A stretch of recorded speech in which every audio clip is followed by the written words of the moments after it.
किन्हानिलायकाऊय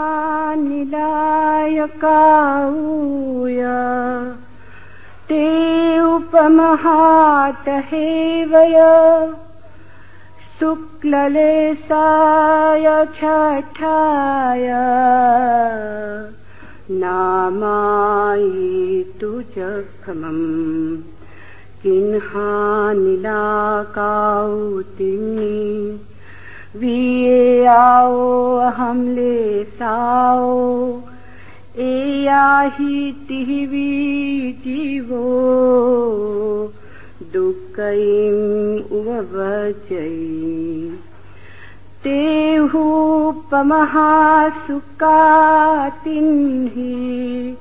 विये आओ धम्मले साओ एहाहि तिहवी जीवो सुखैमुववचै।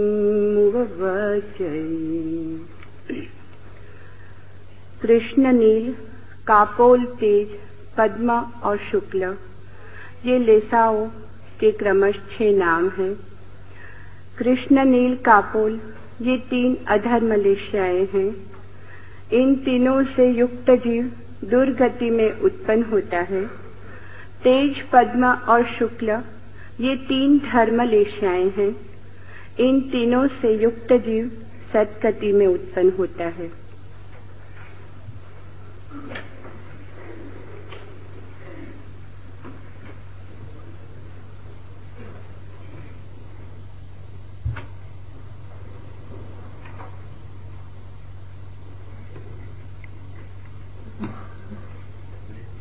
महावीर की उत्सुकता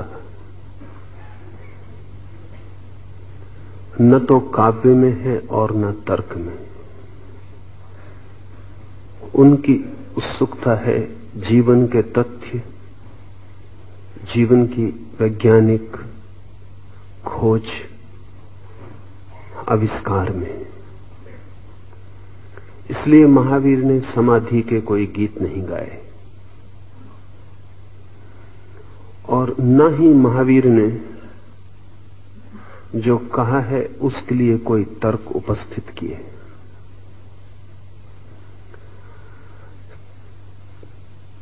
तर्क उपस्थित किए जा सकते हैं हर बात के लिए,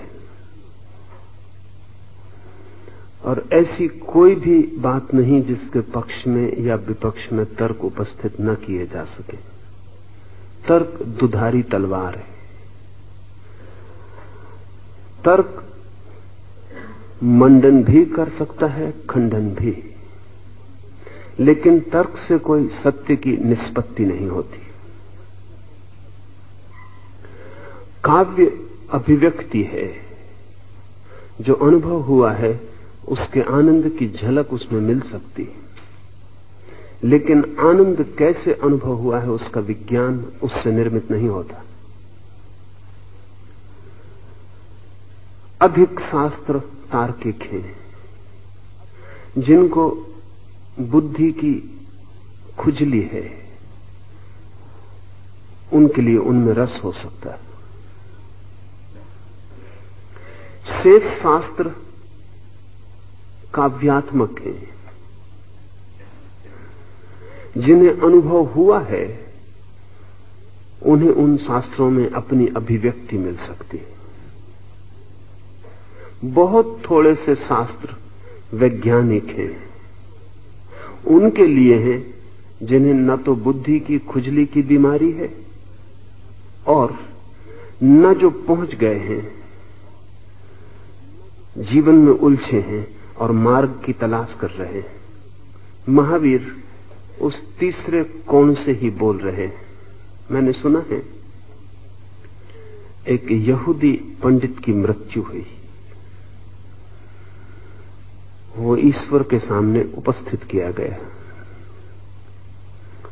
ईश्वर ने उससे पूछा कि पृथ्वी पर तुम क्या कर रहे थे पूरे जीवन?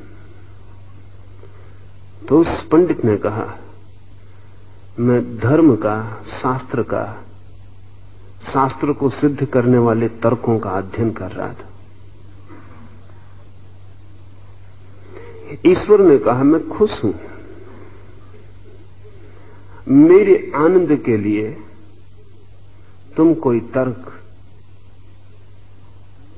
ईश्वर है इसके प्रमाण में उपस्थित करो। पंडित ने जीवन भर तर्क किए थे, लेकिन ईश्वर को सामने पाके उसकी बुद्धि अड़चन में पड़ गई। क्या तर्क उपस्थित करे ईश्वर के होने का? 2 क्षण सोचता रहा, फिर कुछ सूझा नहीं, बुद्धि खाली मालूम पड़ी। तो उसने कहा कि बड़ी मुश्किल है, आपके कानों के योग्य में कुछ कह सकूं ऐसा खोज नहीं पाता। अच्छा तो यह हो कि आप खुद ही कोई तर्क उपस्थित करें। You propound some point and I will show you how to refute it. आप ही कोई तर्क उपस्थित कर दें और मैं तरकीब बताऊंगा कि उसका खंडन कैसे किया जा सकता है। ठीक से समझें तो तर्क सदा खंडनात्मक है, निषेधात्मक है। वस्तुतः बुद्धि का स्वभाव नकार है।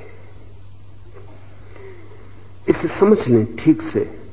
बुद्धि का स्वभाव निगेटिव है, नकारात्मक है। जब बुद्धि कहती है नहीं, तभी होती है, और जब आप कहते हैं हां, तब बुद्धि विसर्जित हो जाती है, हृदय होता है। जब भी आपके भीतर हां होती है, यस होता है, तब हृदय होता है, और जब नहीं होती है, नो होता है, तब बुद्धि होती है। इसलिए जो व्यक्ति जीवन को पूरी तरह हां कह सकता है, वो आस्तिक है, और जो व्यक्ति नहीं पर जोर दिए चला जाता है, वो नास्तिक है। नास्तिक होने से कोई संबंध नहीं कि वो ईश्वर को अस्वीकार करता है या नहीं करता है। नास्तिक होने का अर्थ है कि नहीं उसके जीवन की व्यवस्था है, ना कहना उसका सुख है, हां कहने में उसे अड़चन है, कठिनाई है। इसलिए आप देखते हैं जैसे ही बच्चे में बुद्धि आनी शुरू होती, वो इंकार करना शुरू कर देता है। जैसे ही बच्चा जवान होने लगता है, उसकी अपनी बुद्धि चलने लगती है, उसे ना कहने में रस आने लगता है, हां कहना मजबूरी मालूम पड़ती है। बुद्धि का स्वभाव संदेह, हृदय का स्वभाव श्रद्धा है। तो कुछ लोग हैं जिनको तर्क की ही कुल जमा बेचैनी है, पक्ष में विपक्ष में, और कोई अंतर नहीं पड़ता। जो तर्क पक्ष में है वही विपक्ष में हो सकता है। तर्क वैश्या है, वो कोई गृहिणी नहीं है, कोई पत्नी नहीं है, कोई एक पति से उसका संबंध नहीं है, जो उसे पैसे दे उसी के साथ है। मैंने सुना है एक बहुत बड़े वकील डॉक्टर हरि सिंह गौर, जिन्होंने सागर विश्वविद्यालय की स्थापना की, प्रिवी काउंसिल में एक मुकदमा लड़ रहे थे। भुलक्कड़ स्वभाव के आदमी थे, तो जो उनका सहयोगी वकील था वही उनको सब सूचनाएं दे देता था रास्ते में, अदालत में क्या क्या किस किस संबंध में उनको विवाद करना है। उस दिन सहयोगी वकील बीमार था और हरि सिंह गौर भूल गए कि वो किसके पक्ष में है और किसके विपक्ष में। प्रिवी काउंसिल में जाकर उन्होंने बोलना शुरू कर दिया। न्यायाधीश भी चकित हुए, विरोधी वकील भी हैरान हुआ, क्योंकि वो अपने ही मुवक्किल के खिलाफ बोल रहे थे और ऐसे तर्क दे रहे थे कि अब कोई उपाय ही नहीं रहा। विरोधी वकील हैरान हुआ कि अब मैं क्या करूंगा, उसको करने को कुछ बचा ही नहीं। तभी असिस्टेंट को ख्याल आया कि वो तो बीमार पड़ा है, लेकिन कुछ गड़बड़ ना हो जाए, तो वो भागा हुआ आया। तब तक तो वो फैसला ही कर चुके थे अपने मुवक्किल का पूरी तरह से। आके उसने उनका कोट हिलाया और कान में कहा कि आप क्या कर रहे हैं, ये अपना मुवक्किल है। उन्होंने कहा कोई फिक्र न करो। उन्होंने कहा न्यायाधीश महोदय, अब तक मैंने वो दलीलें दी जो मेरा विरोधी पक्ष का वकील देना चाहेगा। अब मैं उनका खंडन शुरू करता हूं।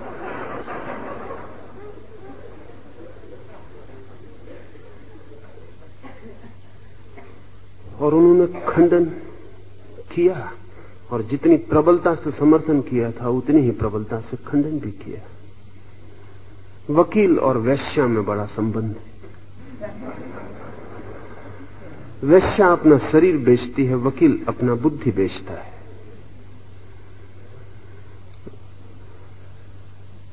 उसके पास अपना कोई पक्ष नहीं है। जो भी पक्ष खरीद सकता है वही उसका पक्ष है।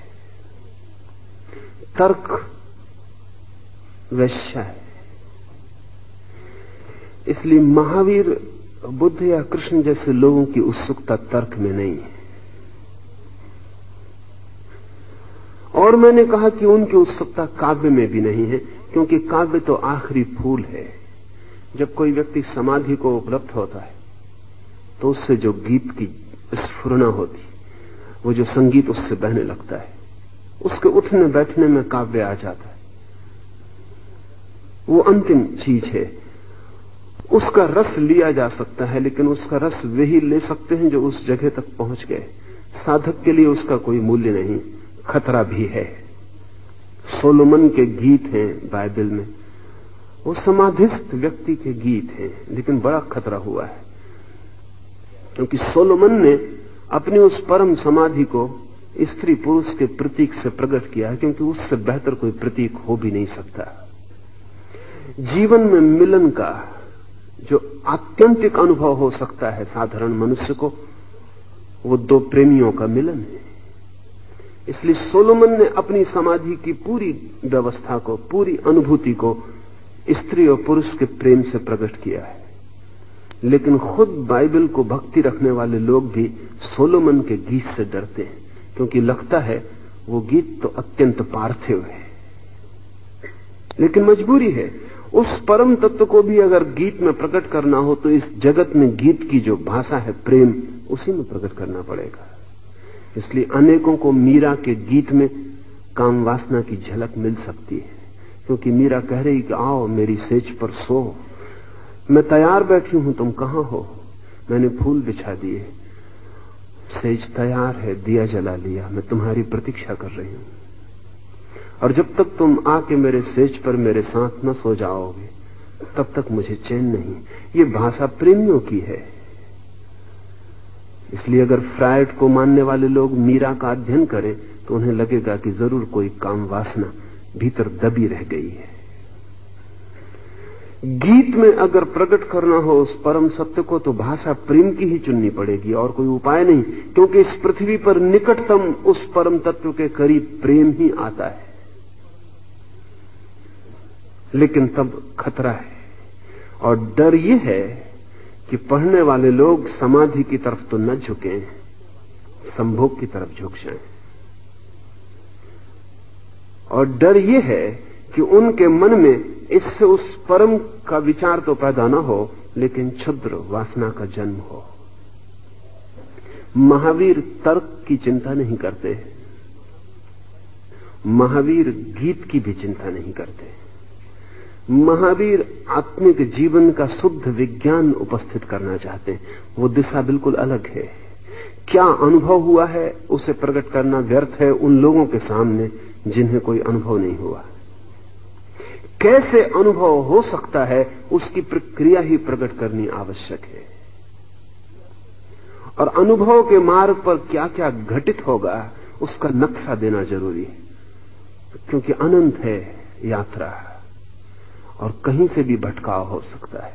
अनंत है पहेलियां, अनंत है मोड़, एक पगडंडियों का जाल है।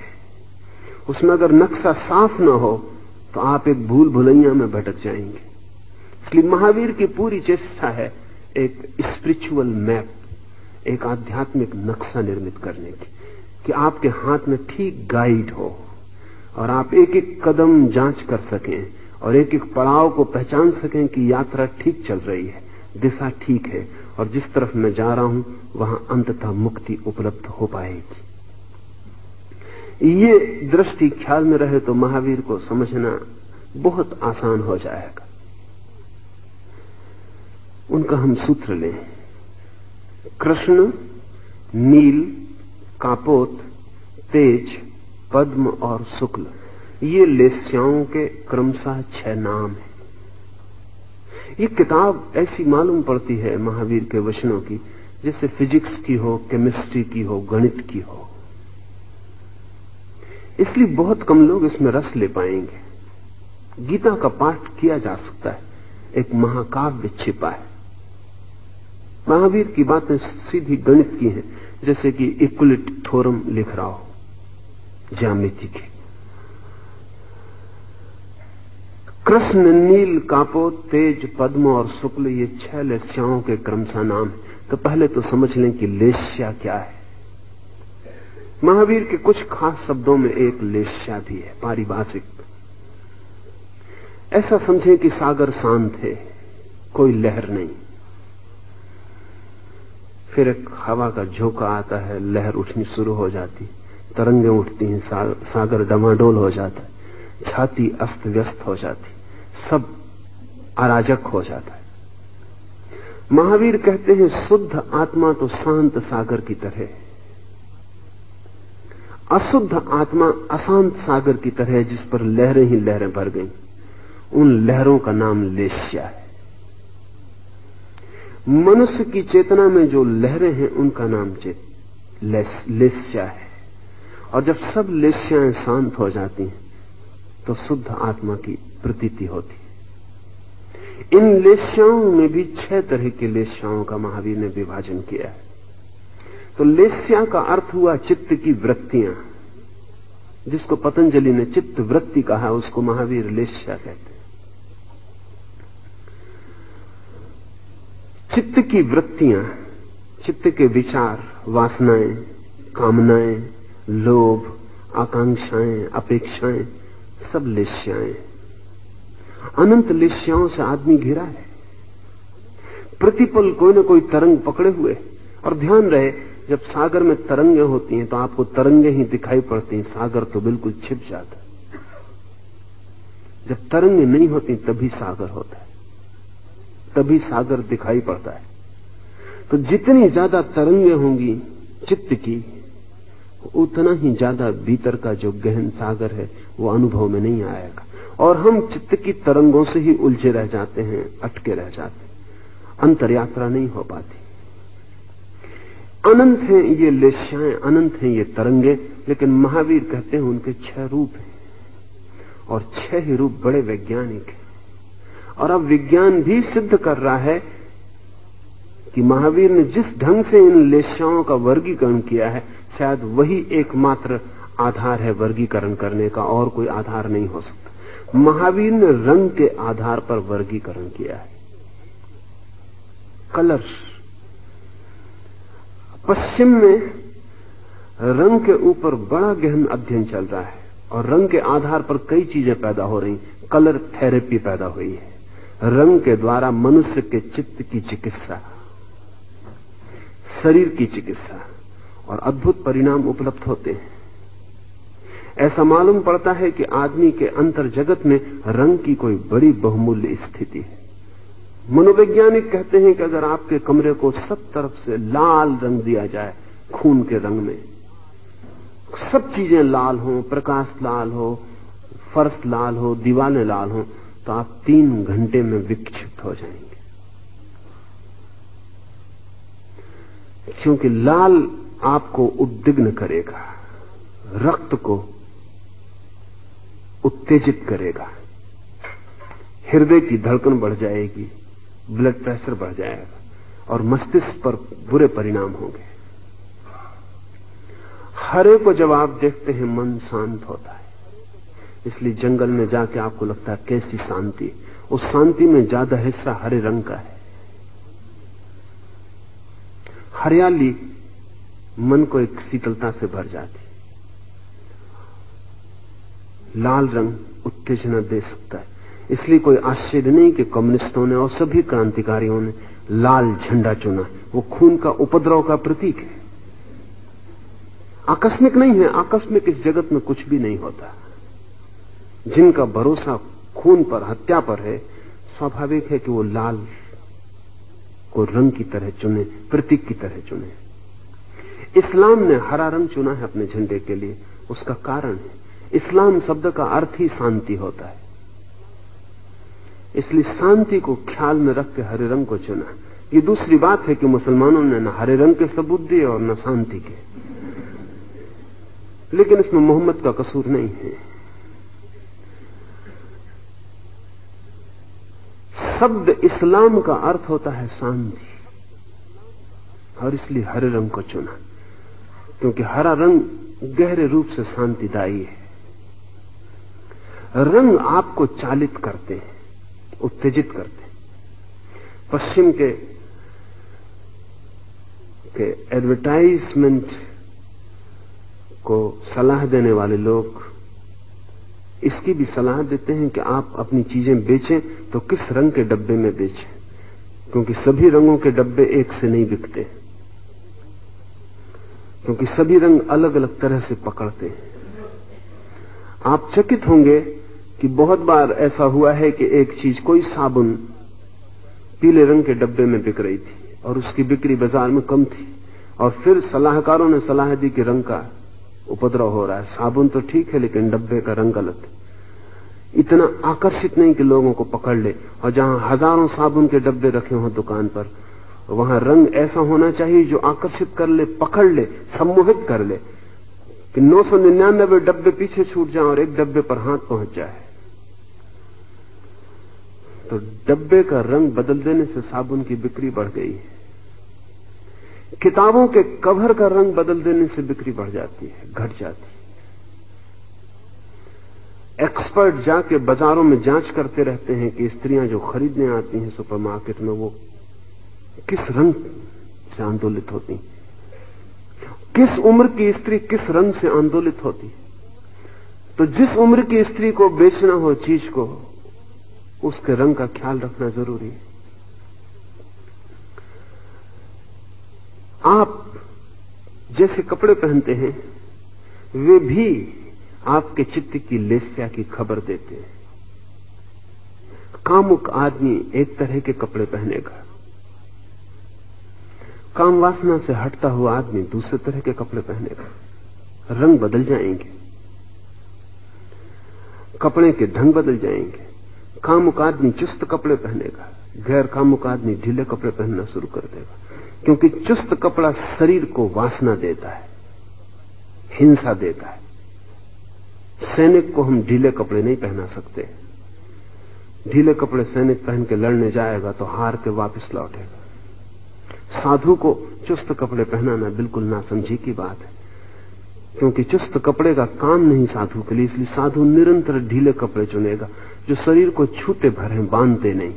आपको ख्याल में नहीं होगा कि बहुत छोटी छोटी बातें आपके जीवन को संचालित करती हैं, क्योंकि चित्त क्षुद्र चीजों से ही बना हुआ है। अगर आप चुस्त कपड़े पहने तो आप सीढ़ियों पर 2-2 सीढ़ियां चढ़ने लगते हैं एक साथ। अगर आप ढीले कपड़े पहने हुए तो आपकी चाल शाही होती, एक सीढ़ी भी आप मुश्किल से एक दफे में चढ़ते। चुस्त कपड़े पहन के आप में गति आ जाती, ढीले कपड़े पहन के एक सौम्यता आ जाती, गति खो जाती। आप जो रंग चुनते हैं वो भी खबर देता है आपके चित्त की, क्योंकि चुनाव अकारण नहीं है, चित्त चुन रहा है। महावीर ने रंग के आधार पर चित्त की तरंगों के 6 विभाजन किए। 3 को महावीर कहते हैं अधर्म लेश्याएं, जिनसे मनुष्य पतित होता है, और 3 को महावीर कहते हैं धर्म लेश्याएं, जिनसे मनुष्य शुद्ध होता है, पवित्र होता है। पहली लेश्या को महावीर कहते हैं कृष्ण, काली। दूसरी लेश्या को नील, नीली। तीसरी लेश्या को कापोत, कबूतर के कंठ के रंग की। चौथी लेश्या को तेज, अग्नि के रंग की सुर्ख लाल। 5वीं को पद्म, पीत पीली। 6वीं को शुक्ल, शुभ्र सफेद। ये 6 लेश्याएं हैं। इनमें प्रथम 3 अधर्म लेश्याएं हैं और अंतिम 3 धर्म लेश्याएं हैं। रंग से चुनने का कारण यह है कि जब आपके चित्त में एक वृत्ति होती है, तो आपके चेहरे के आसपास एक आरा, एक प्रभामंडल निर्मित होता है। इस प्रभामंडल के अब तो चित्र भी लिए जा सके, तो आपके प्रभामंडल का चित्र भी कह सकता है कि आपके भीतर क्या चल रहा है। कारण है क्योंकि आपका पूरा शरीर विद्युत का एक प्रवाह है। आपको शायद ख्याल ना हो कि पूरा शरीर वैद्युतिक यंत्र है। स्कैंडिनेविया में ऐसा हुआ कुछ 6-7 वर्ष पहले कि एक स्त्री एक छत से गिर पड़ी और उसके शरीर की वैद्युतिक व्यवस्था गड़बड़ हो गई, शॉर्ट सर्किट हो गई। तो वो स्त्री जिसको छुए उसे शाख लगने लगे। उसके पति ने अदालत में तलाक के लिए अर्जी थी, क्योंकि उस स्त्री के पास ही जाना कठिन हो गया, उसको छूते से शाख लगेगा। और जब उस स्त्री के वैज्ञानिक परीक्षण किए गए तो बड़ी आश्चर्य की बात हुई, उस स्त्री के हाथ में 5 कैंडल का बल्ब रख के जलाया जा सकता था। जो विद्युत वर्तुल की तरह घूमती है शरीर में, वो वर्तुल टूट गया, शॉर्ट सर्किट हो गया, कहीं तार अस्त व्यस्त हो गए और विद्युत शरीर के बाहर जाने लगी। ऐसे भी विद्युत शरीर के बाहर जाती है, लेकिन उसकी मात्रा बड़ी धीमी है। आप पूरे जीवन विद्युत से जी रहे हैं। सारा जगत का जो मूल आधार है वो विद्युत कण है, इलेक्ट्रॉन है। शरीर भी उसी पदार्थ से बना है और सारे शरीर की यात्रा विद्युत की यात्रा है। अभी स्त्रियों के संबंध में एक खोज पूरी हुई है, जिस खोज ने स्त्रियों के मन के संबंध में बड़ी गहरी बातें साफ कर दी जो अब तक साफ नहीं थी। लेकिन खोज विद्युत की है। मनोवैज्ञानिक जिसे साफ नहीं कर पाता था। हजारों साल से स्त्री एक समस्या रही है और वो किस तरह का व्यवहार करेगी किस क्षण में अनिश्चित है। स्त्री अनप्रेडिक्टेबल है, उसकी कोई भविष्यवाणी नहीं हो सकती। जोशी उससे बुरी तरह हार चुके। अभी क्षण भर वो प्रसन्न दिखाई पड़ रही हो, क्षण भर बाद एकदम अप्रसन्न हो जाए। और पुरुष के तर्क में बिल्कुल नहीं आता कि कोई कारण उपस्थित नहीं हुआ है। वो क्षण भर पहले बड़ी भली चंगी है, आनंदित है, और क्षण भर बाद दुख और आंसू बहने लगे और वो छाती पीटने लगे। बेबूझ मालूम रही है। फ्रायड ने 40 साल के अध्ययन के बाद कहा कि स्त्री के संबंध में कुछ कहने की संभावना नहीं है। और जिन लोगों ने कुछ कहा भी है उनका कहा हुआ भी पक्षपातपूर्ण मालूम पड़ता। उनकी दृष्टि है, स्त्री की बात जाहिर नहीं होती। बड़ी प्रसिद्ध घटना है। चेखोव ने लिखा है कि चेखोव खुद, टॉलस्टॉय और गोर्की, रूस के 3 महालेखक एक पार्क की बेंच पर बैठ के बात कर रहे थे। बात स्त्री पर पहुंच गई। पुरुषों की बात अक्सर ही स्त्री पर पहुंच जाएगी और बात करने को कुछ है भी नहीं। टॉलस्टॉय बिल्कुल बूढ़ा हो चुका था, लेकिन तब तक उसने स्त्रियों के बाबत कोई वक्तव्य नहीं दिया था। तो चेखोव गोर्की ने उससे कहा कि तुम कुछ कहो। उसने कहा कि मैं कहूंगा, लेकिन जब मेरा एक पैर कब्र में हो और एक बाहर, तब मैं कह के एकदम कब्र में चला जाऊंगा।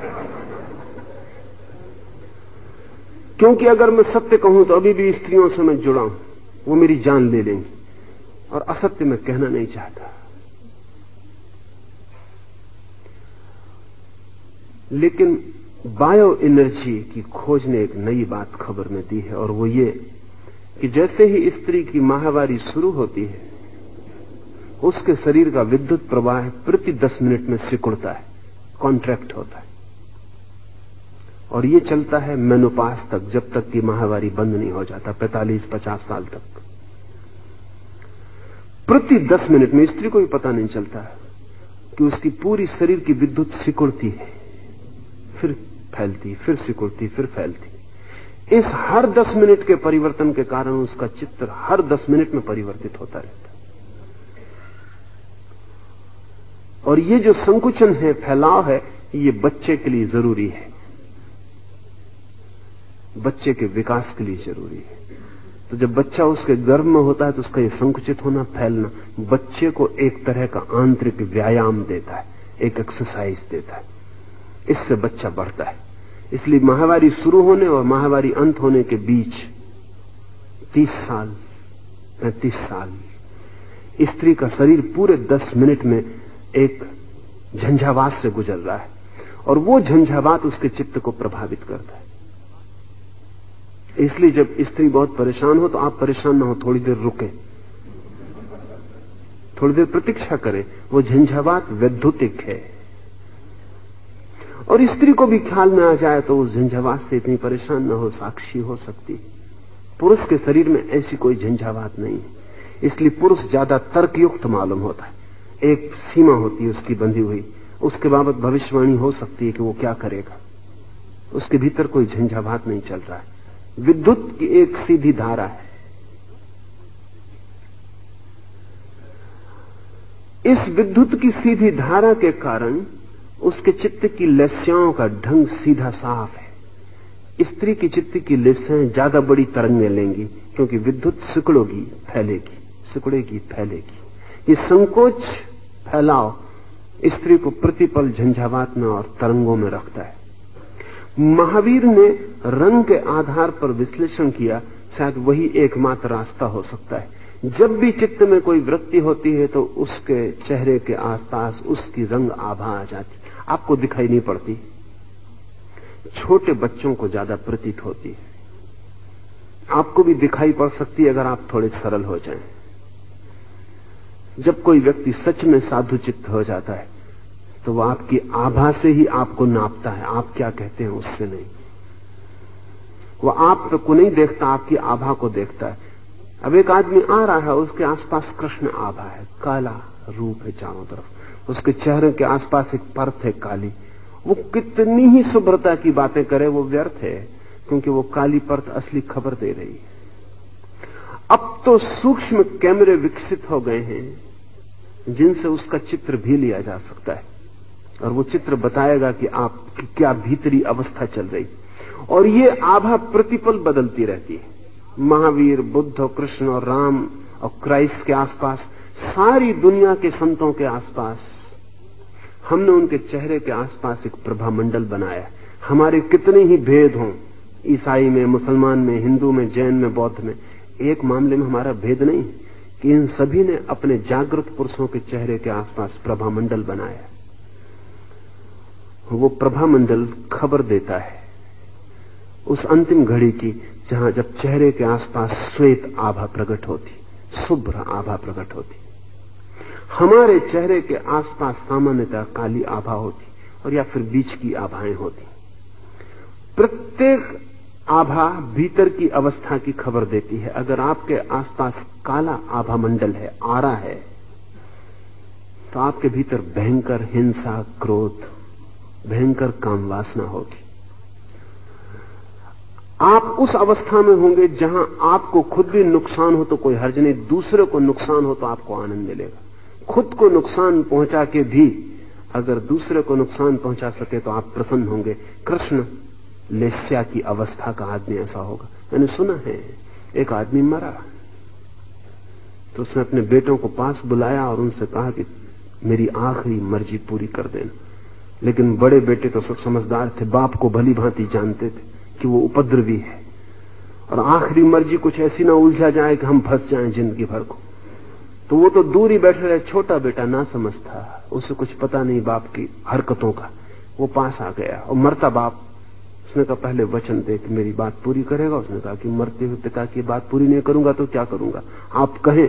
तो उसने कहा कि तू ही मेरा असली बेटा है। और कान में कहा एक काम करना, जब मैं मर जाऊं तो मेरे लाश के टुकड़े करके मोहल्ले के लोगों के घरों में फेंक देना और पुलिस में रिपोर्ट कर देना कि इन लोगों ने मार डाला।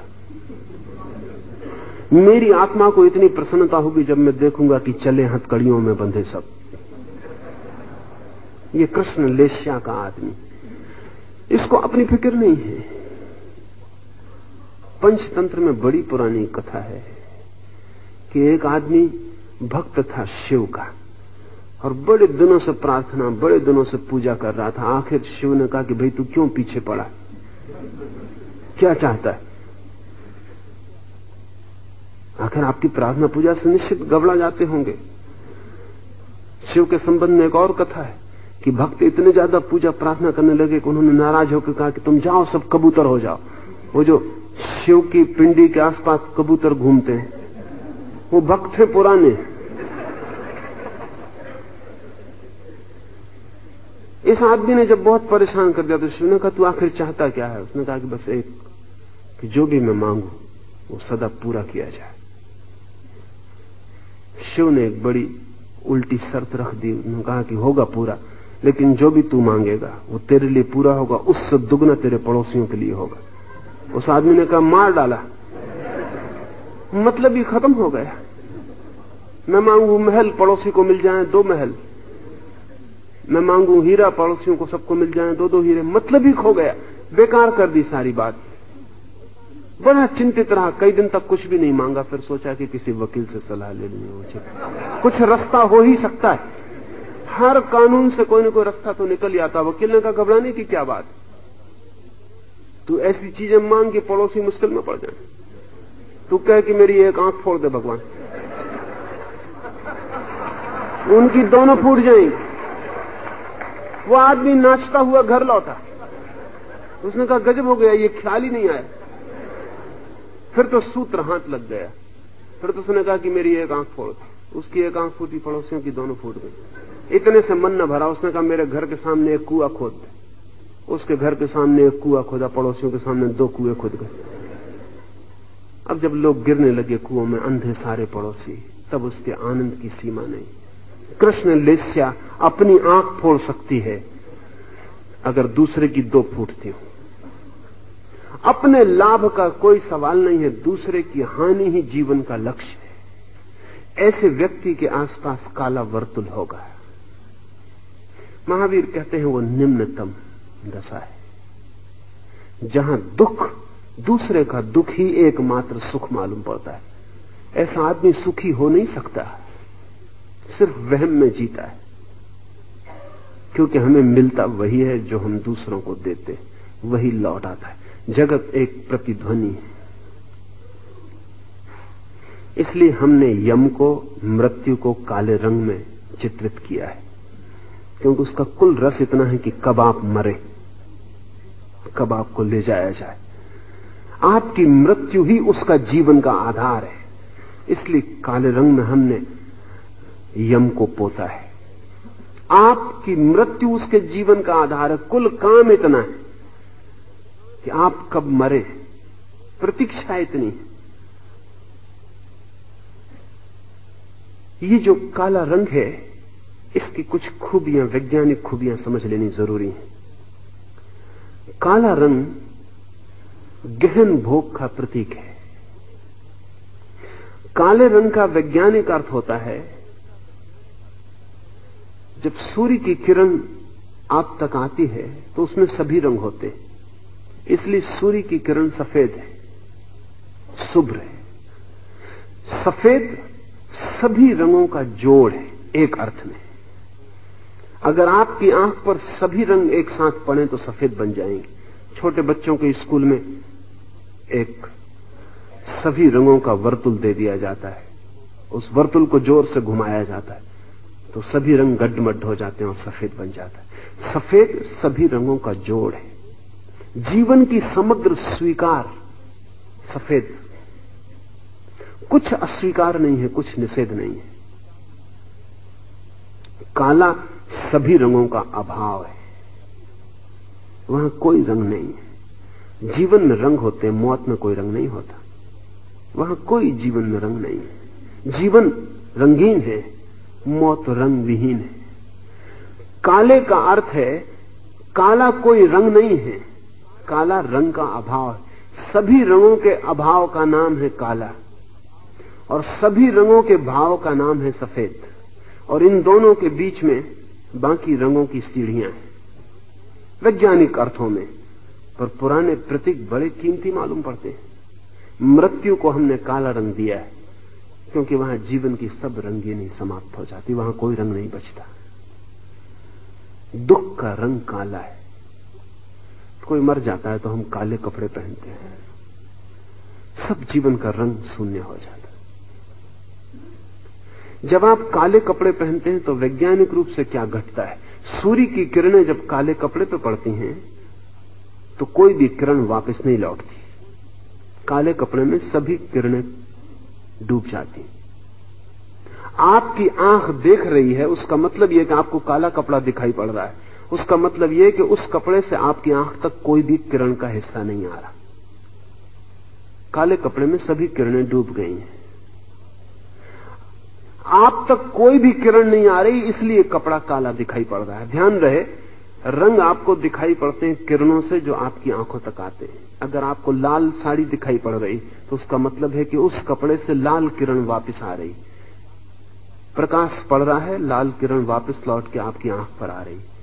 लाल कपड़े का मतलब है कि उसने सब रंग पी लिए, सिर्फ लाल को नहीं पिया, वो लाल वापस लौट आया। पीले कपड़े का अर्थ है सब रंग पी लिए, पीला नहीं पिया, पीला वापस लौट आया। तो जो आपको दिखाई पड़ता है लाल, वो सब रंग पी गया, सिर्फ लाल को उसने छोड़ दिया है। तो लाल किरण आपकी आंख पे आ रही। सफेद कपड़े का अर्थ है उसने सभी किरणें वापस लौटा दी, कुछ भी नहीं पिया, इसलिए आपको सफेद दिखाई पड़ रहा है। तो एक अर्थ में काला सभी रंगों का अभाव है, क्योंकि आंख तक कोई भी किरण नहीं आती। आंख के लिए सभी रंग का अभाव हो गया काला, और सफेद सभी रंग का अभाव है, क्योंकि आंख तक सब किरणें आती हैं। एक अर्थ में। दूसरे अर्थ में सफेद कपड़े का अर्थ है कि उसने सभी त्याग दिया, सभी किरणें वापस लौटा दी, कुछ भी लिया नहीं।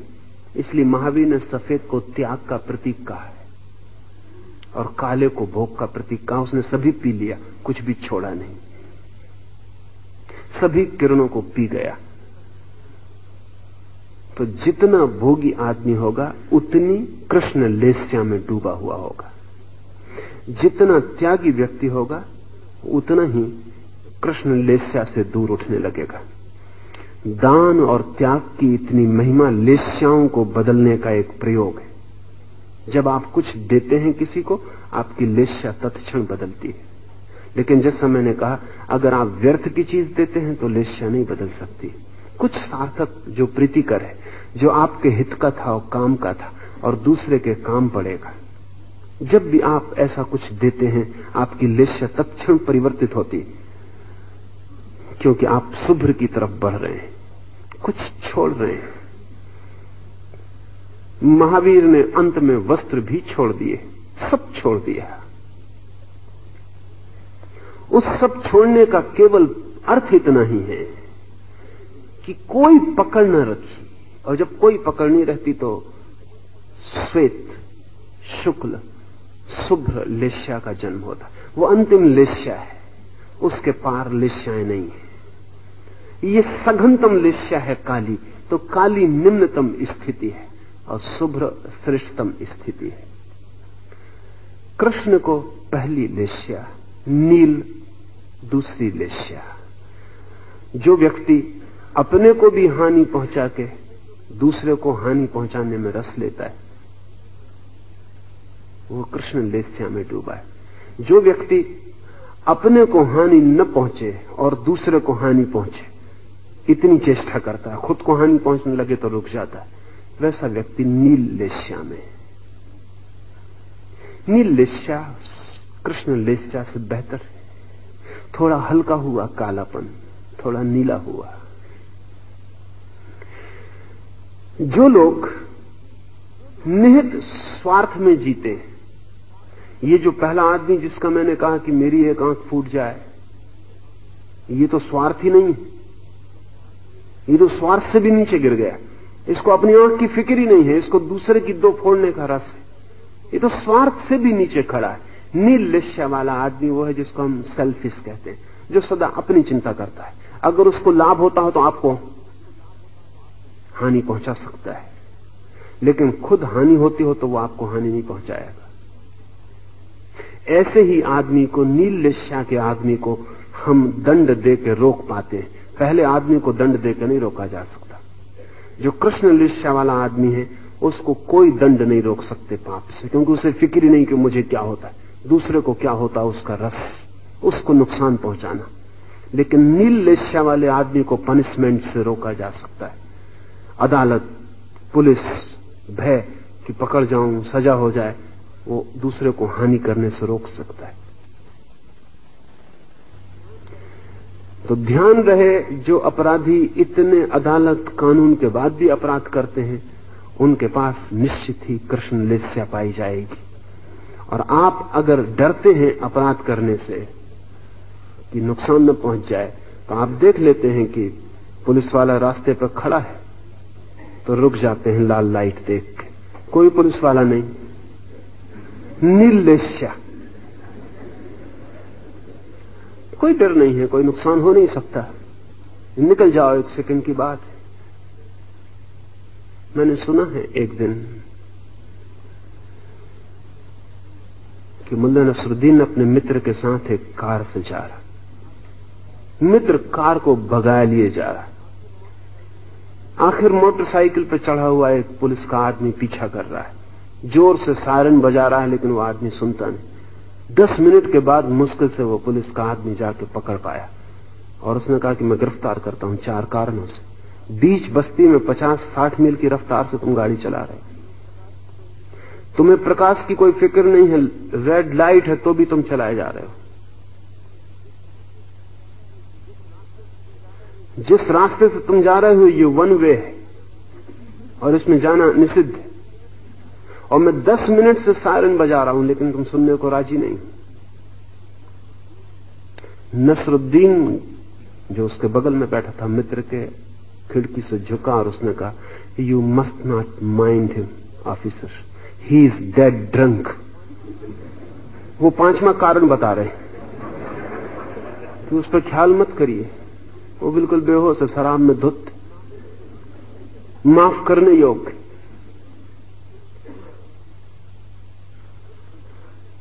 जब भी आप कुछ गलत करते हैं तब आप शराब में धुत होते ही हैं, क्योंकि गलत हो ही नहीं सकता मूर्छा के बिना। लेकिन मूर्छा भी इतना ख्याल रखती कि खुद को नुकसान न पहुंचे, इतनी सुरक्षा रखती। हम में से अधिक लोग कृष्ण लेस्या में नहीं जीते, कभी कभी कृष्ण लेस्या में उतरते, वो हमारे जीवन का रोजमर्रा का ढंग नहीं है, लेकिन कभी कभी हम कृष्ण लेस्या में उतर जाते। कोई क्रोध आ जाए तो हम उतर जाते, और इसीलिए क्रोध के बाद हम पछताते हैं और हम कहते हैं जो मुझे नहीं करना था वो मैंने किया, और मैं नहीं करना चाहता था वो मैंने किया। बहुत बार हम कहते हैं कि मेरे बावजूद ये हो गया। ये आप कैसे कह पाते हैं? क्योंकि आपने ही किया। आप एक सीढ़ी नीचे उतर गए। जो आपकी जीवन का ढांचा था, जिस सीढ़ी पे आप सदा जीते हैं, नील लेस्या, उससे जब आप नीचे उतरते तो ऐसा लगता है कि किसी और ने आपसे करवा लिया, क्योंकि उस लेस्या से आप अपरिचित हैं। नील लेस्या शुद्ध स्वार्थ है, लेकिन कृष्ण लेस्या से बेहतर। तीसरी लेस्या को महावीर ने कापोत कहा है, कबूतर के कंठ के रंग की। नीला रंग और भी फीका हो गया, आकाशी रंग हो गया। ऐसा व्यक्ति खुद को थोड़ी हानि भी पहुंच जाए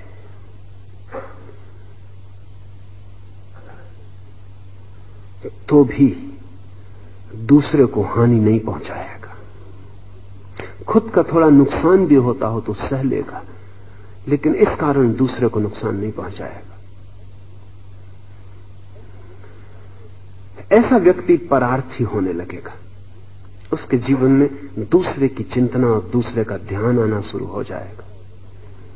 ध्यान रहे, पहली 2 लेस्या वाले लोग प्रेम नहीं कर सकते। कृष्ण लेस्या वाला तो सिर्फ घृणा कर सकता है। नील लेस्या वाला व्यक्ति सिर्फ स्वार्थ के संबंध बना सकता है। कापोत लेस्या वाला व्यक्ति प्रेम कर सकता है, प्रेम का पहला चरण उठा सकता है, क्योंकि प्रेम का अर्थ ही है कि दूसरा मुझसे ज्यादा मूल्यवान है। जब तक आप ही मूल्यवान हैं और दूसरा कम मूल्यवान है, तब तक प्रेम नहीं है। तब तक आप शोषण कर रहे हैं, तब तक दूसरे का उपयोग कर रहे हैं। दूसरा एक वस्तु है, व्यक्ति नहीं। जिस दिन दूसरा भी मूल्यवान है और कभी आपसे भी ज्यादा मूल्यवान है कि वक्त आ जाए तो आप हानि सह लेंगे, लेकिन उसे हानि न सहने देंगे, तो आपके जीवन में एक नई दिशा का उद्भव हुआ। ये तीसरी लेस्या अधर्म की धर्म लेस्या के बिल्कुल करीब है, यहीं से द्वार खुलेगा। परार्थ, प्रेम, दया, करुणा की छोटी सी झलक इस लेस्या में प्रवेश होगी, लेकिन बस छोटी सी झलक। आप दूसरे पर ध्यान देते हैं, लेकिन वो भी गहरे में अपने ही लिए। आपकी पत्नी है, अगर कोई हमला कर दे तो आप बचाएंगे उसको। कापोत लेस्या है, आप बचाएंगे उसको, लेकिन बचा आप इसलिए रहें कि वो आपकी पत्नी है। किसी और की पत्नी पे कोई हमला कर रहा हो तो आप खड़े देखते रहेंगे। मेरे का विस्तार हुआ है, लेकिन मेरा मौजूद है। और अगर आपको यह भी पता चल जाए कि ये पत्नी धोखेबाज है, तो आप हट जाएंगे। आपको पता चल जाए कि इस पत्नी का लगाव किसी और से भी है, तो सारी करुणा, सारा प्रेम, सारी दया खो जाएगी। इस प्रेम में भी एक गहरा स्वार्थ है कि पत्नी मेरी है और पत्नी के बिना मेरा जीवन कष्टपूर्ण होगा। पत्नी जरूरी है, आवश्यक है, उस पर ध्यान गया है, उसको मूल्य दिया है, लेकिन मूल्य मेरे लिए ही है। कापोत लेस्या अधर्म की पतली से पतली, कम से कम भारी लेस्या है, लेकिन अधर्म वहां है। हम में से मुश्किल से कुछ लोग इस लेस्या तक उठ पाते कि दूसरा मूल्यवान हो जाए, लेकिन इतना भी जो कर पाते हैं वह भी काफी बड़ी घटना है। अधर्म के द्वार पर आप आ गए, जहां से दूसरे जगत में प्रवेश हो सकता है। लेकिन आमतौर से हमारे संबंध इतने भी ऊंचे नहीं होते, नील लेस्या पर ही होते हैं। और कुछ के संबंध तो प्रेम के संबंध भी कृष्ण लेस्या पर होते हैं। आपने दी सादे का नाम सुना होगा, फ्रांस का एक बहुत बड़ा लेखक, जिसके नाम पर एक रोग पैदा हो गया, सैडिज्म। दी सादे जब भी किसी स्त्री को प्रेम करता था तो पहले उसे मारेगा, पीटेगा, कोड़े लगाएगा, नाखून चुभाएगा, खीले गपेगा, लहूलुहान कर देगा, तभी उसको संभोग कर सकेगा, उससे प्रेम कर सकेगा। और दी सादे का कहना था कि जब तक सताओ ना, तब तक दूसरा व्यक्ति जगता ही नहीं, पहले उसे जगाओ। और जब उसको कोड़े मारो, उसका खून तेजी से बहने लगे और उत्तेजित हो जाए और विक्षिप्त हो जाए, तब जो रस है संभोग का, वो साधारणता चुपचाप संभोग कर लेने में नहीं हो सकता। ये आदमी कृष्ण लेस्या का आदमी, इसका प्रेम भी हिंसा से आता है। और जब तक हिंसा तीव्र न हो जाए, तब तक इसके प्रेम में उत्तेजना नहीं मालूम होगी। जैसे आप भोजन करते हैं तो मिर्ची के बिना स्वाद नहीं आता, ऐसा दी सादे को जब तक मारपीट न कर ले, तब तक कोई रस नहीं आता। लेकिन दूसरे तरह के लोग भी हैं। एक दूसरा लेखक हुआ है मैसोच, वो उल्टा था। वो जब तक अपने को न पीट ले, खुद को न मार ले, तब तक वो प्रेम में नहीं उतर सकता था। तो प्रेमिका खड़ी देखेगी, वो खुद को मारेगा और प्रेमिका से भी कहेगा कि वो सहारा करे, मारे, पीटे, लहूलुहान कर दे। तब दो तरह के लोग हैं कृष्ण लेस्या में, मैसोचिस्ट, सैडिस्ट, मैसोचवादी और सादेवादी। अगर इन दोनों का मिलन हो जाए तो विवाह बड़ा सुखद होता है। अगर एक स्वयं को दुख देने वाला स्वपीड़क और परपीड़क ये पति पत्नी हो जाए तो इनसे अच्छा जोड़ा खोजना मुश्किल, क्योंकि पति मारे तो पत्नी रस ले, या पत्नी पीटे तो पति रस ले। इसको कहते हैं राम मिलाई जोड़ी। इसमें बिल्कुल तालमेल है। दोनों कृष्ण लेस्या पर एक दूसरे के परिपूरक हैं। कभी कभी सौभाग्य से ऐसी जोड़ी भी बन जाती, लेकिन कभी कभी, अक्सर तो ऐसा नहीं हो पाता, क्योंकि हम इस विचार से सोचते नहीं। विवाह करते वक्त हम और सब चीजें सोचते हैं, ये कभी नहीं सोचते कि इन दोनों में एक पीड़ा देने वाला और एक पीड़ा लेने वाला होना चाहिए, नहीं तो जिंदगी कैसे चलेगी। अगर मनोवैज्ञानिक के हाथ में हमने दिया कि वो तय करे कि कौन सा जोड़ा ठीक होगा, तो वो इस जोड़े को पहले तय करेगा कि ये जोड़ा बिल्कुल ठीक रहेगा। इसमें कभी कलह नहीं होगी, कलह का कोई कारण नहीं। ये जो कृष्ण लेस्या है, इसमें प्रेम का भी जन्म हो तो वो भी हिंसा के ही माध्यम से होगा। ऐसे प्रेमियों की अदालतों में कथाएं हैं जिन्होंने अपनी प्रेसी को मार डाला सुहागरात पर ही, और बड़े प्रेम से विवाह किया था। थोड़ी बहुत तो आप में भी सब में ये वृत्ति होती, दबाने की, नाखून चुभाने की। वात्सायन ने अपने काम सूत्रों में इसको भी प्रेम का हिस्सा कहा है। दांत से काटो, इसको उसने प्रेम की जो प्रक्रिया बताई है, कैसे प्रेम करें, उसने दांत से काटना भी कहा है। नाखून चुभाओ, शरीर पर निशान छूट जाएं, उनको लव मार्क्स, प्रेम के चिन्ह। ये वात्सायन अनुभवी आदमी था, बड़ी गहरी उसकी दृष्टि रही होगी, क्योंकि वो जानता है कि कृष्ण लेस्या वाले लोग हैं, ये जब तक सताएंगे ना तब तक इनको रस ही नहीं आ सकता। जब तक एक दूसरे को परेशान न करेंगे, मरोड़ेंगे, तोड़ेंगे नहीं, तब तक इनको रस नहीं आ सकता। इनका रस ही पीड़ा है। छोटे बच्चों में भी जग जाता है, कोई बड़ों में जगता है ऐसा नहीं। छोटा बच्चा भी कीड़ा दिख जाए फौरन पिसल देगा उसको पैर से, तितली दिख जाए पंख तोड़ के देखेगा क्या हो रहा। मेंढक को पत्थर मार के देखेगा क्या हो रहा।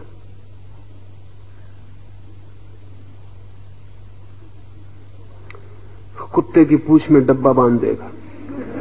छोटा बच्चा वो भी पीड़ा में रस ले रहा है।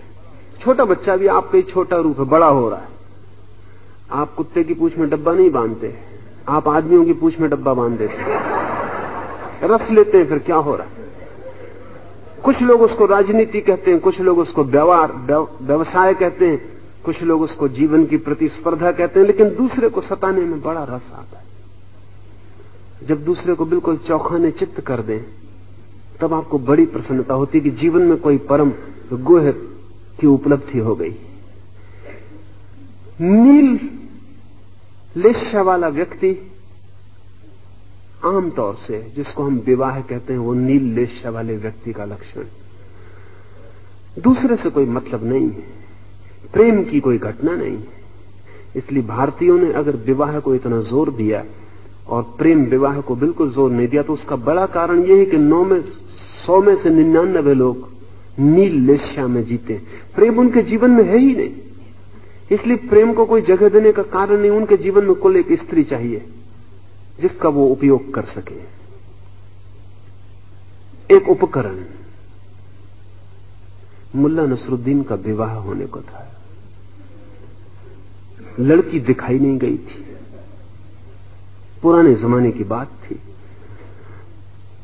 फिर जिस दिन सगाई का मुहूर्त होने को था, उस दिन बाप और गांव के कुछ लोग नसरुद्दीन को सजा धजा के लड़की वाले के गांव ले गए। पास ही गांव था।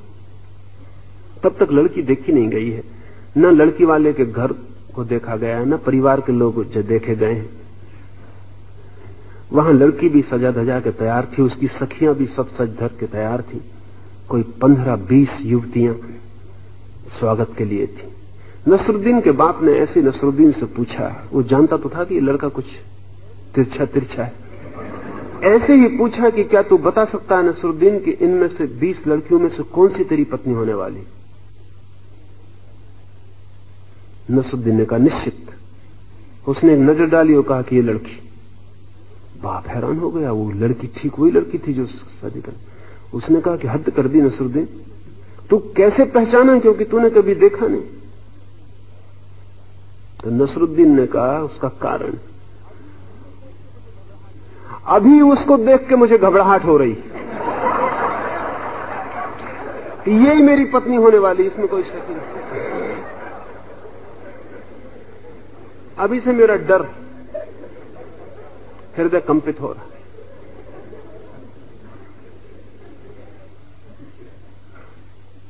कोई प्रेम का संबंध नहीं है, कोई प्रेम की बात नहीं है, उपकरण चाहिए। इसलिए विवाह एक लंबी कलह है जिसमें पति पत्नी को उपयोग कर रहा है, पत्नी पति का उपयोग कर रही है, बस दोनों साथ साथ जी लेते हैं। इतना ही काफी है कि साथ साथ चल लेते हैं, साथ साथ रह के दोनों अकेले ही रहते हैं, अलोन टुगेदर। कोई मेल नहीं हो पाता, क्योंकि मेल तो सिर्फ प्रेम से ही हो सकता है। कापोत आकाशी रंग की जो लेस्या है, उसमें प्रेम की पहली किरण उतरती है। इसलिए अधर्म के जगत में प्रेम सबसे ऊंची घटना है, ज्यादा से ज्यादा धर्म की घटना है। और अगर आपके जीवन में प्रेम मूल्यवान है तो उसका अर्थ है कि दूसरा व्यक्ति मूल्यवान हुआ, यद्यपि वो भी अभी आपके लिए ही है। इतना मूल्यवान नहीं है कि आप कह सकें कि मेरा ना हो तो भी मूल्यवान है। अगर मेरी पत्नी किसी और के भी प्रेम में पड़ जाए तो भी मैं खुश होऊंगा, क्योंकि वो खुश है। इतनी मूल्यवान नहीं है, उसका कोई इतना व्यक्तित्व का मूल्य नहीं है कि मेरे सुख के अलावा किसी और का सुख उससे निर्मित होता हो तो भी मैं सुखी रहूं। फिर 3 लेस्याएं हैं, तेज, पद्म और शुक्ल। तेज का अर्थ है अग्नि की तरह सुर्ख, लाल।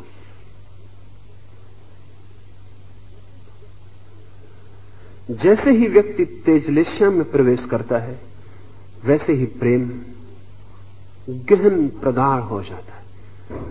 अब ये प्रेम दूसरे व्यक्ति के का उपयोग करने के लिए नहीं है, अब ये प्रेम लेना नहीं है, अब ये प्रेम सिर्फ देना है, ये सिर्फ दान है। और इस व्यक्ति का जीवन प्रेम के इर्द गिर्द निर्मित होता है। ये जो लाल रंग है, इस संबंध में कुछ बातें समझ लेनी चाहिए, क्योंकि धर्म की यात्रा पर यह पहला रंग हुआ। आकाशी अधर्म की यात्रा पर अंतिम रंग था, लाल धर्म की यात्रा पर पहला रंग हुआ। इसलिए हिंदुओं ने लाल को, गैरिक को सन्यासी का रंग चुना है, क्योंकि धर्म के पथ पर पहला रंग। साधक के लिए गैरिक रंग चुना है, क्योंकि उसके शरीर की पूरी आभा लाल से भर जाए, उसका आभा मंडल लाल होगा, उसके वस्त्र भी उसमें तालमेल बन जाएं, एक हो जाएं। तो शरीर और उसके आभा में, उसके वस्त्रों और आभा में किसी तरह का विरोध ना रहे, एक तारतम्य, एक संगीत पैदा हो जाए। हिंदुओं ने गैरिक को, लाल को सन्यासी का रंग चुना, क्योंकि वहां से मंजिल शुरू होती। जैनों ने शुभ्र को, सफेद को सन्यासी का रंग चुना, क्योंकि वहां मंजिल अंत होती, वहां पूरी होती। दोनों सही और गलत हो सकते हैं। हिंदू कह सकते हैं कि जो अभी हुआ नहीं उस रंग को चुनना ठीक नहीं, प्रथम को ही चुनना ठीक है, क्योंकि अभी साधक की यात्रा शुरू कर रहा है, अभी मंजिल मिली नहीं। और जैन कह सकते हैं कि मंजिल को ही ध्यान में रखना उचित है। जो आज है वो मूल्यवान नहीं है, जो वस्तुतः कल होगा, अंत में वही मूल्यवान है, उसी पर नजर होनी चाहिए। दोनों सही हो सकते हैं, दोनों गलत हो सकते हैं, लेकिन दोनों मूल्यवान हैं। हिंदू ने लाल रंग चुना है सन्यासी के लिए, हिंदू ने सफेद, जैन ने सफेद रंग चुना है, बौद्धों ने पीला रंग चुना है, दोनों के बीच। बुद्ध हमेशा मध्य मार्ग के पक्षपाती थे हर चीज में। ये 3 धर्म के रंग हैं, तेज, पद्म, शुक्ल। तेज हिंदुओं ने चुना है, शुक्ल जैनों ने चुना है, पद्म पीला पीत वस्त्र बुद्ध ने अपने भिक्षुओं के लिए चुने, क्योंकि बुद्ध कहते हैं कि जो है वो मूल्यवान नहीं, क्योंकि उसे छोड़ना है, और जो अभी हुआ नहीं वो भी बहुत मूल्यवान नहीं, क्योंकि उसे अभी होना है। दोनों के बीच में साधक है। लाल यात्रा का प्रथम चरण है, शुभ्र यात्रा का अंतिम चरण है, पूरी यात्रा तो पीत की है। इसलिए बुद्ध ने भिक्षुओं के लिए पीला रंग चुना है।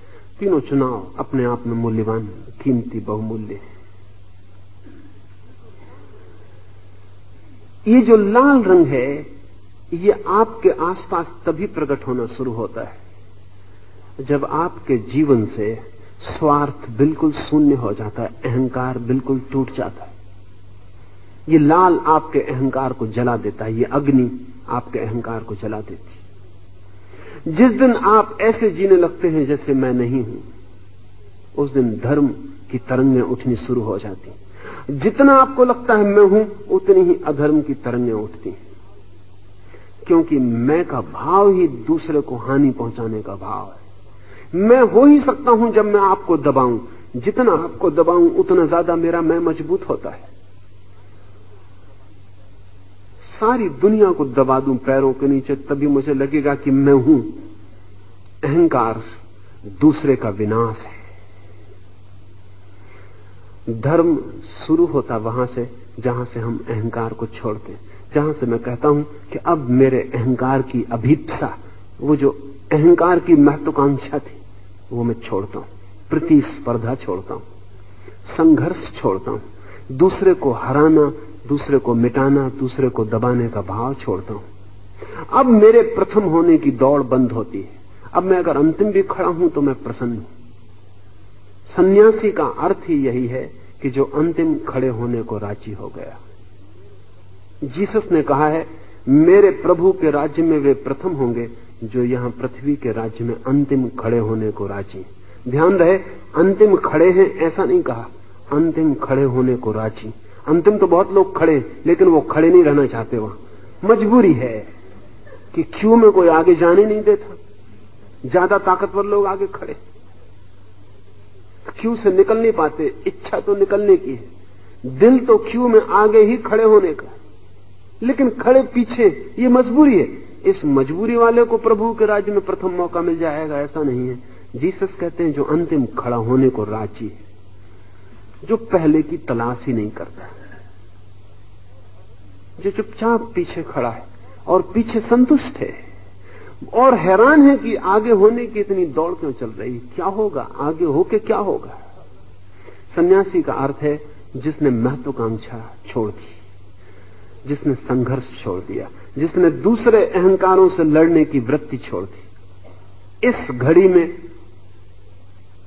चेहरे के आसपास लाल गहरिक रंग का उदय होता है। जैसे सुबह का सूरज जब उगता है, जैसा रंग उस पर होता है, वैसा रंग पैदा होता है। इसलिए सन्यासी अगर सच में सन्यासी हो तो उसके चेहरे पर जो रक्ताभ, जो लाली होगी, जो सूर्य के उदय के क्षण की ताजगी होगी, वही खबर दे देगी। पद्म महावीर कहते हैं दूसरी धर्मलेश्या है, पीत। इस लाली के बाद जब जल जाएगा अहंकार, स्वभावतः अग्नि की तभी तक जरूरत है जब तक अहंकार जल न जाए। जैसे ही अहंकार जल जाएगा तो लाली पीत होने लगेगी। जैसे सुबह का सूरज जैसे जैसे ऊपर उठने लगेगा, वैसे लाल नहीं रह जाएगा, पीला हो जाएगा। स्वर्ण का पीत रंग प्रकट होने लगेगा। जब स्पर्धा छूट जाती है, संघर्ष छूट जाता है, दूसरों से तुलना छूट जाती है और व्यक्ति अपने साथ राजी हो जाता है, अपने में ही जीने लगता है। जैसे संसार हो या न हो कोई फर्क नहीं पड़ता। ये ध्यान की अवस्था है। लाल रंग की अवस्था में व्यक्ति पूरी तरह प्रेम से भरा होगा, खुद मिट जाएगा, दूसरे महत्वपूर्ण हो जाएंगे। पीत की अवस्था में न खुद रहेगा न दूसरे रहेंगे, सब शांत हो जाएगा। पीत ध्यान की अवस्था है, जब व्यक्ति अपने में होता है, दूसरे का पता ही नहीं चलता कि दूसरा है भी। जिस क्षण मुझे भूल जाता है कि मैं हूं, उसी क्षण यह भी भूल जाएगा कि दूसरा भी है। पीत बड़ा शांत, बड़ा मौन, अनुद्विग्न रंग है, स्वर्ण की तरह शुद्ध, लेकिन कोई उत्तेजना नहीं। लाल रंग में उत्तेजना है, वो धर्म का पहला चरण है। इसलिए ध्यान रहे, जो लोग धर्म के पहले चरण में होते हैं बड़े उत्तेजित होते हैं, धर्म के प्रति बड़े ऑब्सेस्ड होते हैं। धर्म उनके लिए खींचता है जोर से। धर्म भी एक ज्वर की तरह होता है। लेकिन जैसे जैसे धर्म में गति होती जाती वैसे वैसे सब शांत हो जाता। पश्चिम के धर्म है, ईसाइयत है, वो लाल रंग को अभी भी पार नहीं कर पाई, क्योंकि अभी भी दूसरे को कन्वर्ट करने की आकांक्षा है। इस्लाम है, लाल रंग को पार नहीं कर पाया।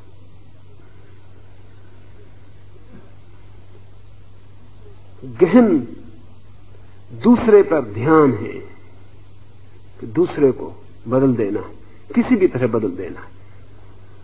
उसकी वजह से एक मतांधता है।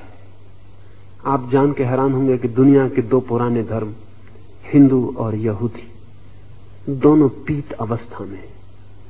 हिंदू और यहूदियों ने कभी किसी को बदलने की कोशिश नहीं की, बल्कि कोई आ भी जाए तो बड़ा मुश्किल है उसको भीतर लेना।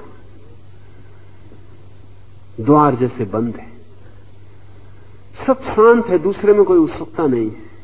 संख्या कितनी है इसकी कोई फिक्र नहीं है। व्यक्ति जब पहली दफा धार्मिक होना शुरू होता तो बड़ा धार्मिक जोश खरोश होता है। यही लोग उपद्रव का कारण भी हो जाते हैं, क्योंकि उनका इतना जोश खरोश होता वो फेनेटिक हो जाते। वो अपने को ठीक मानते हैं, सबको गलत मानते हैं, और सबको ठीक करने की चेष्टा में लग जाते हैं, दयावश। लेकिन वो दया भी कठोर हो सकती है। जैसे ही ध्यान पैदा होता है प्रेम शांत होता है, क्योंकि प्रेम में दूसरे पे नजर होती है, ध्यान में अपने पे नजर आ जाती है। पीतलेश्या पद्मलेश्या ध्यानी की अवस्था है। 12 वर्ष तक महावीर उसी अवस्था में थे। और पीला भी जब और बिखरता जाता है, विलीन होता जाता है, तो शुभ्र का जन्म होता है। जैसे सांझ जब सूरज डूब जाता है, रात नहीं आई और सूरज डूब गया और संध्या फैल जाती, शुभ्र, कोई उत्तेजना नहीं, वो समाधि की अवस्था है। उस क्षण में सभी लेश्याएं शांत हो गई हैं, सभी लेश्याएं सफेद बन गई हैं, शुभ्र बच रहा है।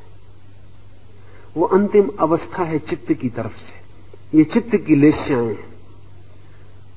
शुभ्र चित्त की आखिरी अवस्था है, झीने से झीना पर्दा बचा है, वो भी खो जाएगा। तो 7वीं को महावीर ने नहीं गिनाया, क्योंकि 7वीं फिर चित्त की अवस्था नहीं, आत्मा का स्वभाव है। वहां सफेद भी नहीं बचता, उतनी उत्तेजना भी नहीं रह जाती, सब रंग खो जाते। मृत्यु में जैसे खोते हैं वैसे नहीं, जैसा काले में खोते हैं वैसा नहीं, मुक्ति में जैसा खोते हैं। काले में तो सारे रंग इसलिए खो जाते हैं कि काला सभी रंगों को हजम कर जाता है, पी जाता है, भोग लेता है। मुक्ति में सभी रंग इसलिए खो जाते हैं कि किसी भी रंग पे पकड़ नहीं रह जाती। जीवन की कोई वासना, जीवन की कोई आकांक्षा, जीवेशना नहीं रह जाती, सभी रंग खो जाते हैं। इसलिए सफेद के बाद जो अंतिम छलांग है वो भी रंग विहीन है। और ध्यान रहे, मृत्यु और मोक्ष बड़े एक जैसे हैं और बड़े विपरीत भी। दोनों में रंग खो जाते हैं। एक में इसलिए रंग खो जाते हैं कि जीवन खो जाता है, दूसरे में इसलिए रंग खो जाते हैं कि जीवन पूर्ण हो जाता है और अब रंगों की कोई इच्छा नहीं रह जाती।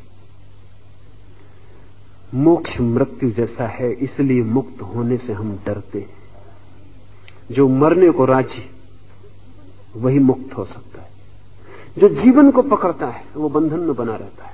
जीवेशना, तन्हा जिसको बुद्ध ने कहा है, लस्ट फॉर लाइफ, वही इन रंगों का फैलाव है।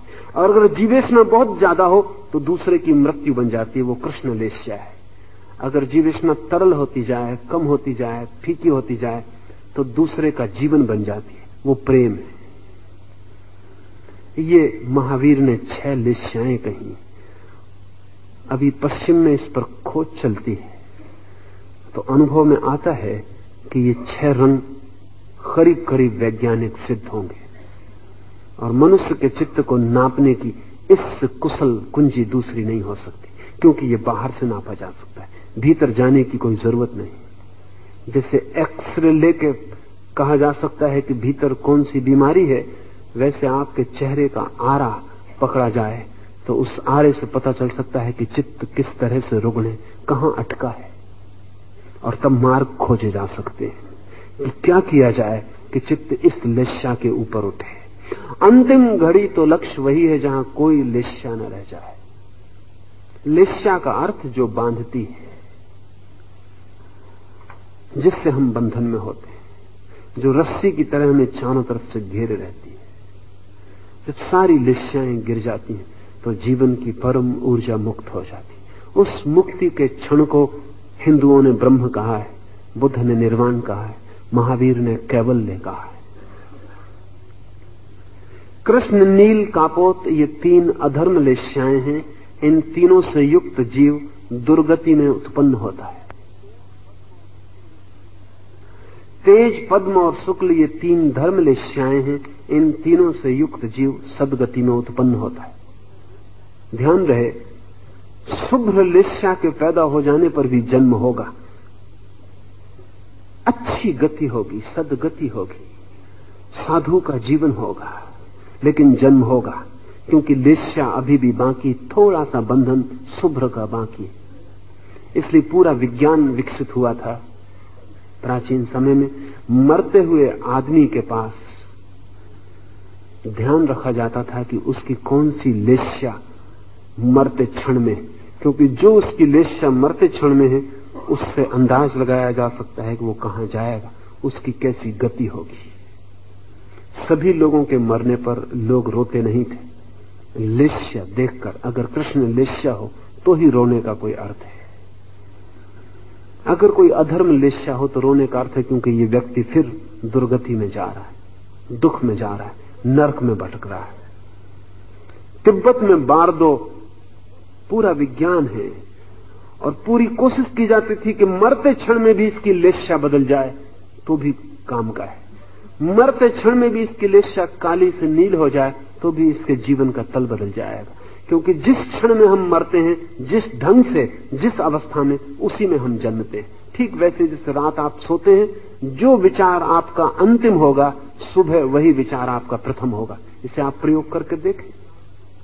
बिल्कुल आखिरी विचार रात सोते समय जो आपके चित्त में होगा, जिसके बाद आप खो जाएंगे अंधेरे में नींद के, सुबह जैसे ही जगेंगे वही विचार पहला होगा, क्योंकि रात भर सब स्थगित रहा।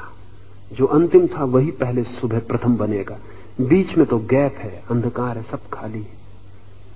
इसलिए हमने मृत्यु को महानिद्रा कहा है। इधर मृत्यु के आखिरी क्षण में जो लिस्या होगी, जन्म के समय में वही पहली लिस्या होगी। इसलिए मरते समय जाना जा सकता है कि व्यक्ति कहां जा रहा है। मरते समय जाना जा सकता है कि व्यक्ति जाएगा कहीं या नहीं जाएगा और महाशून्य के साथ एक हो जाएगा। जन्म के समय भी जाना जा सकता है। ज्योतिष बहुत भटक गया और कचरे में भटक गया, अन्यथा जन्म के समय सारी खोज इस बात की थी कि व्यक्ति किस लिस्या को लेकर जन्म रहा, क्योंकि उसके पूरे जीवन का ढंग और ढांचा वही होगी। बुद्ध पैदा हुए, और जब भी कोई व्यक्ति श्वेत लिस्या के साथ मरता है, तो जो लोग भी धर्म लिस्याओं में जीते हैं, पीत या लाल, उन लोगों को अनुभव होता है, क्योंकि घटना जागतिक है। और जब भी कोई व्यक्ति शुभ्र लिस्या में जन्म लेता है, तो जो लोग भी धर्म और पीत लिस्याओं के करीब होते हैं या शुभ्र लिस्या में होते हैं, उनको अनुभव होता है कहां कौन पैदा हो रहा है। जीसस के जन्म पर पूरब से 3 व्यक्ति जीसस की खोज में निकले। जीसस का जन्म हुआ बेथलहम के एक, जहां जानवर बांधे जाते हैं, उस पशुशाला में। गरीब बढ़ई के घर, और पूरब के 3 मनीषी यात्रा पर निकले कि कहीं कोई शुभ लिस्या का व्यक्ति जन्मा है। इन 3 की वजह से हेरोद को पता चला, सम्राट को पता चला, क्योंकि 3 पहले हेरोद के पास पहुंचे। इन्हें क्या पता, इन्होंने कहा सम्राट खुश होगा। इन्होंने जाकर हेरोद को कहा कि तुम्हारे राज्य में कोई व्यक्ति पैदा हुआ है। क्योंकि हम तीनों को संकेत मिले और हम तीनों ने ध्यान में ये जाना है, और हम तीनों को यात्रा कराता हुआ आकाश में एक शुभ्र तारा चला है, और वो तारा बेथलहम तक आकर रुक गया है तुम्हारे राज्य में।